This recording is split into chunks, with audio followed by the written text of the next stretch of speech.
student, I wish we had a society like this, but I'm glad that we are at least trying to create it now.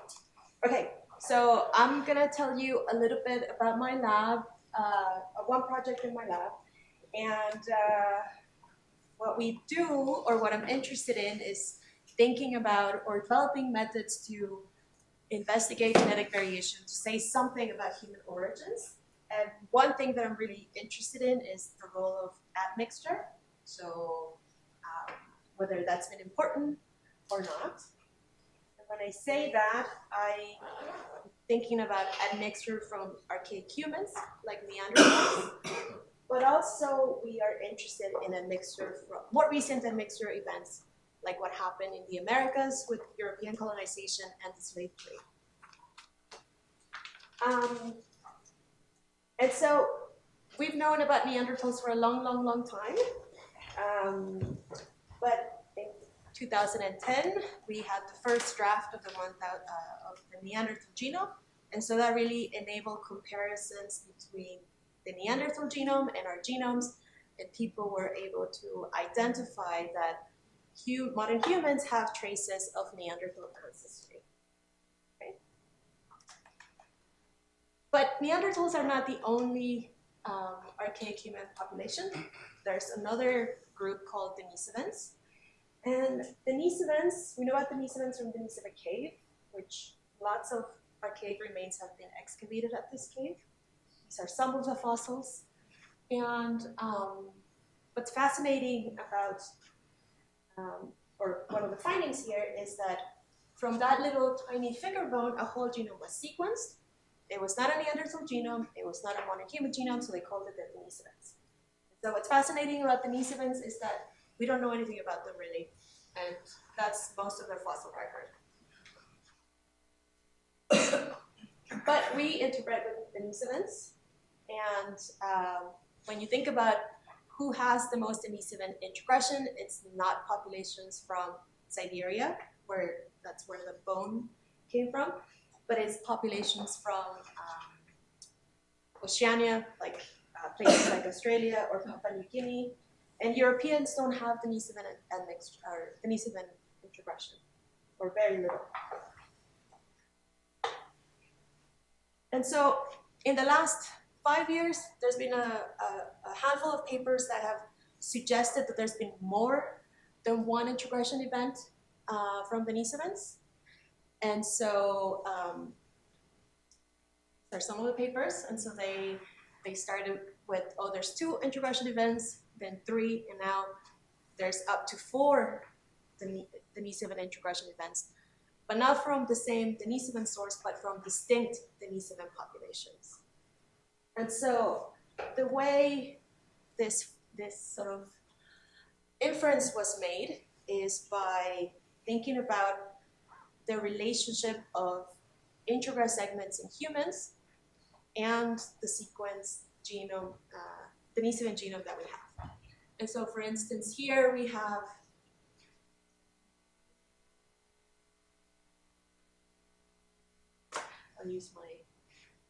here you have 3 gray lines, so you can think of them as being human genomes.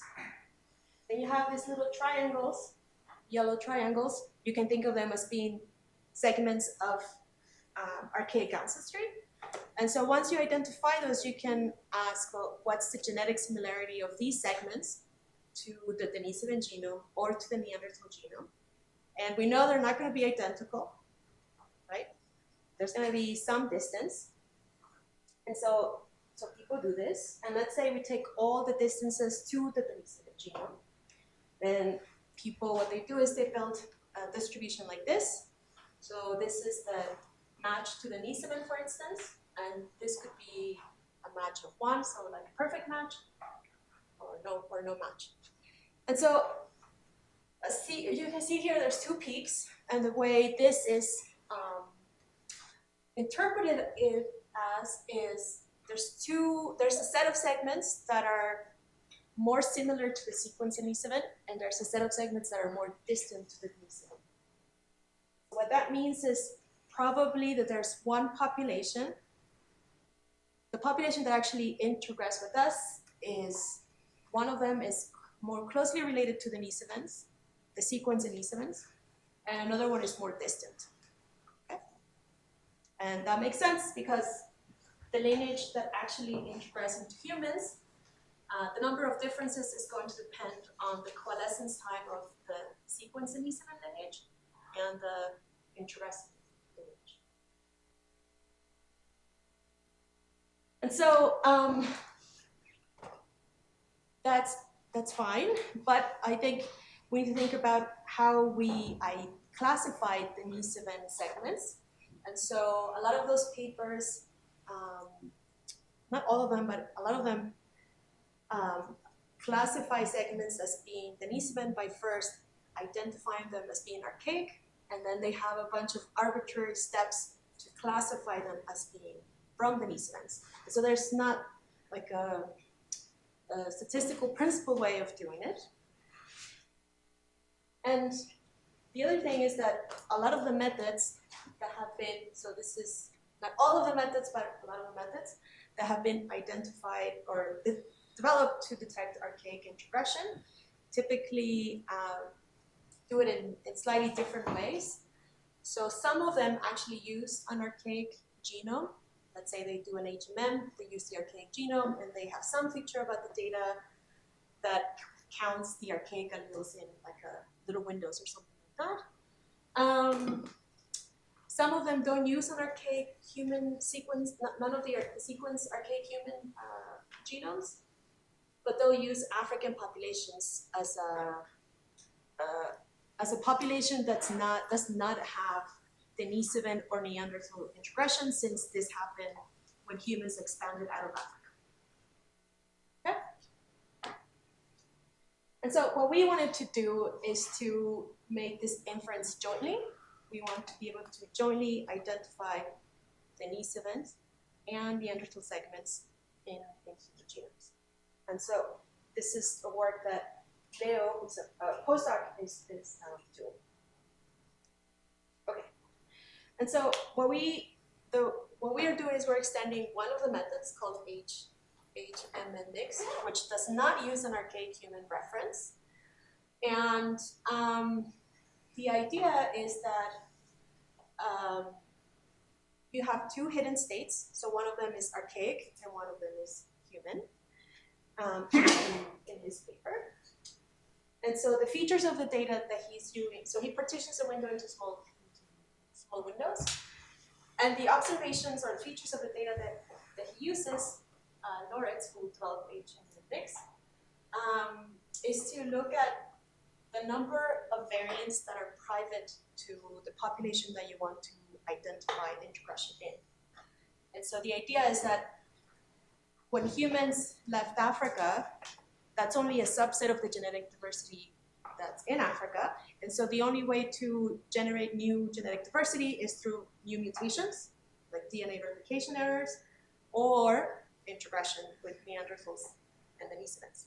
And so the idea is that if you have windows where you have a lot of these private variants, then that effectively means you have higher mutation rate or you have introgression, because that's another way to get variation. So what we are doing is we are just adding another state to have Neanderthal and Denisovan in our model. And so here,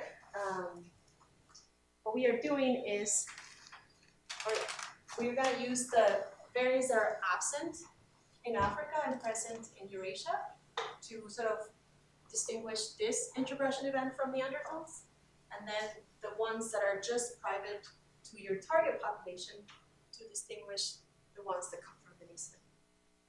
And so instead of collecting one observation per window, we're going to collect two. So the number of variants that are private to Africa and the ones that are private to Africa and Europe, for instance. And so, so we can do this, and there's like a standard machinery for how to get the probability of being in a specific state. And so with that, we can identify these segments. And so here, what I'm showing you is we apply this in Papuan genomes. And so here on the x-axis we have Neanderthal and Denisovan. And so what we did is for each segment that we identified as Neanderthal, we asked, is it closer to the Neanderthal? If we identified as a Neanderthal. And the same for Denisovan. And at least for the ones that we identified as Neanderthal, they are indeed closer to the Neanderthal. And the ones that are that we identified as Denisovan are indeed closer to the Denisovan. And so one thing that we are working on now is trying to think of, okay, so we did do some comparisons with the previous method, and we do a better job at classifying segments between being Denisovan or Neanderthal. But there's still some that are there's still some confusion. But so we're working on coming up with a better way to classify this, maybe a post-processing step, so that we can infer the split times of the different Denisovan lineages and the population that the sequence Denisovan belong to. So some of these have been inferred by some older folks, but some of these are still unknown. Okay. So I want to thank my lab, and I want to plug my podcast that I do with my colleague Rory Rose. So thank you.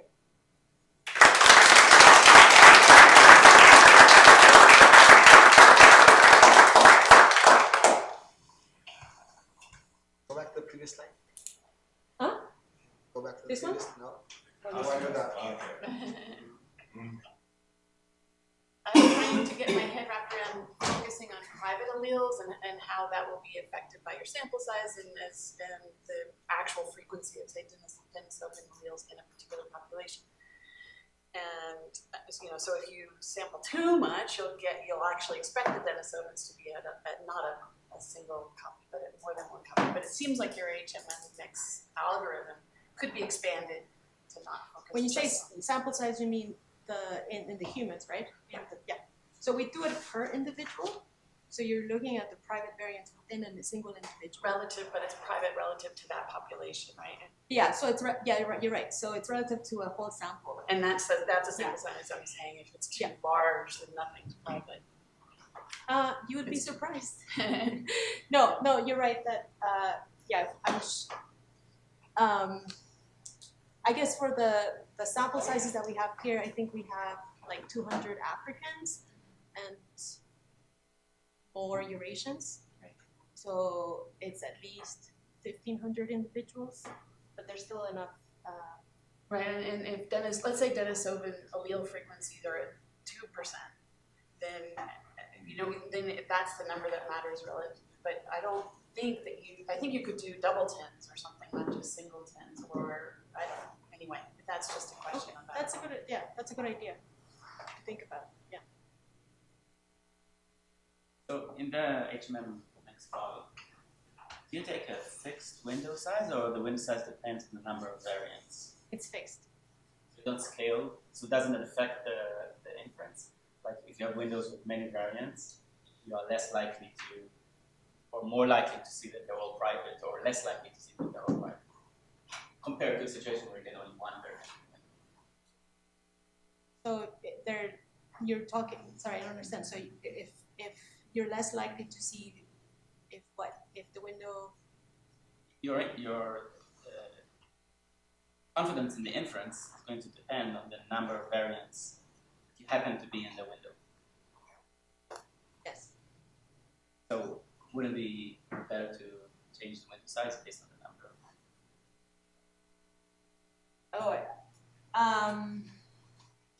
I mean, the windows are so small that you don't expect that many, but you do. I guess you kind of patch. You get some probability for each window, and then that's how you can then decide. Maybe that goes like to the question of the frequency. right? So frequencies are going to affect how many parents you're going to get. So I think for this, the window sizes that we have right now, they're not that many, right? Because they're so small. Also, you don't want to have too many states, because then what you're counting is you have 0 variance, 1 variant, 2 variants, or too many variants. Yeah. With Sally's question, I mean, maybe one reason to only use the variance that should be absent is that even if the variant is only a 2% frequency in that sample, if it's absent in the Denisovan, then that shouldn't be used as a signal of Denisovan ancestry, perhaps. Right? The only way you can be, but that kind of made me wonder, given that you have archaic genomes, is there a reason to not use them in the step of identifying? I think, well, yeah, so one thing that we're thinking is actually use them as an outgroup population, because you get information from not the lack of private variation between the archaic human and your target sample, right, as well. So that's one way that you can include it here. So you get information from private relative to, say, populations that don't have the Denisovan ancestry, but also more similar to the sequence in Denisovan Yeah, exactly. than humans. So that's one thing we could do that in this context.